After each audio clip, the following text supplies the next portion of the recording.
Hello നമസ്കാരം, എല്ലാവർക്കും പുതിയ വീഡിയോയിലേക്ക് സ്വാഗതം. ഇന്ന് ഞാനൊരു അടിപൊളി പൊട്ടറ്റോ ഫ്രൈഡ് റെസിപ്പിയാണ് കാണിക്കുന്നത്. വളരെ ഈസി ആയിട്ട് തയ്യാറാക്കാൻ കഴിയുന്ന ഒരു റെസിപ്പിയാണ്, അതുപോലെ തന്നെ നല്ല ടേസ്റ്റിയുമാണ്. അപ്പോൾ നമുക്കിത് എങ്ങനെയാണ് തയ്യാറാക്കുന്നതെന്ന് നോക്കാം. ആദ്യം തന്നെ നമുക്കൊരു പാൻ അടുപ്പത്ത് വെച്ച് പൊട്ടറ്റോസ് ഫ്രൈ ചെയ്തെടുക്കാനുള്ള വെളിച്ചെണ്ണ ഒഴിച്ചു കൊടുക്കാം. ഞാനിവിടെ 2 പൊട്ടറ്റോസ് ക്യൂബ്സ് ആയിട്ട് കട്ട് ചെയ്തെടുത്തിട്ടുണ്ട്. അത് നമുക്കതിലേക്ക് ഇട്ട് കൊടുക്കണം. ഈ പൊട്ടറ്റോസൊക്കെ ഒന്ന് കുക്കായിട്ട് വരാൻ വേണ്ടിയിട്ട് നമുക്കിതൊന്ന് മൂടി വയ്ക്കാം. 5 മിനിറ്റ് അടച്ചു വെച്ചൊന്ന് വേവിച്ചെടുക്കണം. ഇപ്പോൾ കിഴങ്ങൊക്കെ ഒന്ന് വെന്ത് വന്നിട്ടുണ്ട്. അപ്പോൾ നമുക്കിനി അടച്ചു വെക്കേണ്ട ആവശ്യമില്ല. കുറച്ച് ഉപ്പിട്ട് കൊടുത്തിട്ട് നമുക്കിതൊന്ന് തുറന്ന് വെച്ചിട്ട് ഫ്രൈ ചെയ്തെടുക്കണം. ഒരു സൈഡ് ഫ്രൈ ആയി കഴിഞ്ഞാൽ നമ്മളിതൊന്ന് മറിച്ചിട്ട് കൊടുക്കണം.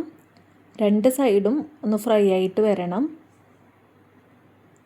നമുക്കിതെല്ലാം ഒന്ന് മറിച്ചിട്ട് 2 സൈഡും ഫ്രൈ ആക്കി എടുക്കണം.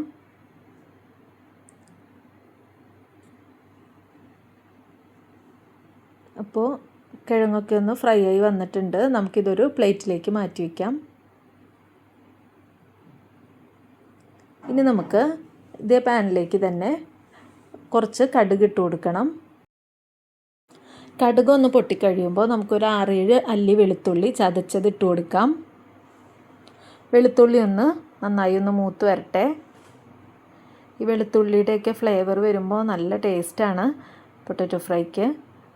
അപ്പോൾ നമ്മൾ വെളുത്തുള്ളിയൊക്കെ ഒന്ന് മൂത്ത് വന്നു കഴിഞ്ഞാൽ ഒരു 3-4 വറ്റൽമുളകും 1 തണ്ട് കറിവേപ്പിലയും ഇട്ട് നന്നായി ഒന്ന് മൂപ്പിച്ചെടുക്കാം.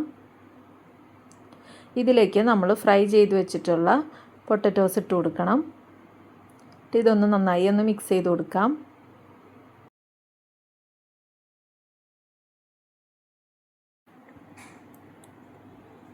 എല്ലാം ഒന്ന് നന്നായി മിക്സ് ചെയ്തതിന് ശേഷം നമുക്ക് ആവശ്യത്തിന് മസാലപ്പൊടികൾ ഇട്ട് കൊടുക്കാം.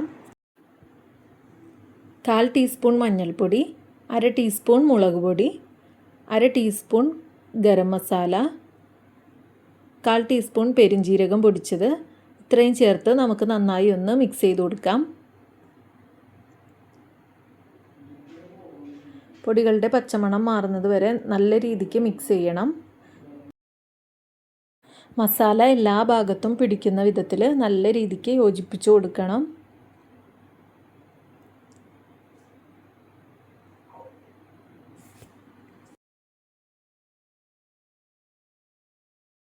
ഇനി നമുക്ക് അവസാനമായി 1/4 ടീസ്പൂൺ കുരുമുളക് പൊടി കൂടി ചേർത്ത് കൊടുക്കാം.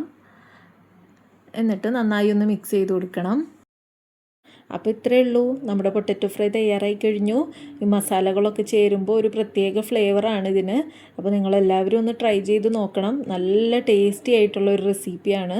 കുട്ടികൾക്കും മുതിർന്നവർക്കും എല്ലാവർക്കും വളരെയധികം ഇഷ്ടപ്പെടും. അപ്പോൾ ഒന്ന് ട്രൈ ചെയ്ത് നോക്കിയിട്ട് ഫീഡ്ബാക്കൊക്കെ അറിയിക്കണം. അപ്പോൾ നമുക്ക് പുതിയ റെസിപ്പിയുമായിട്ട് അടുത്ത വീഡിയോയിൽ കാണാം.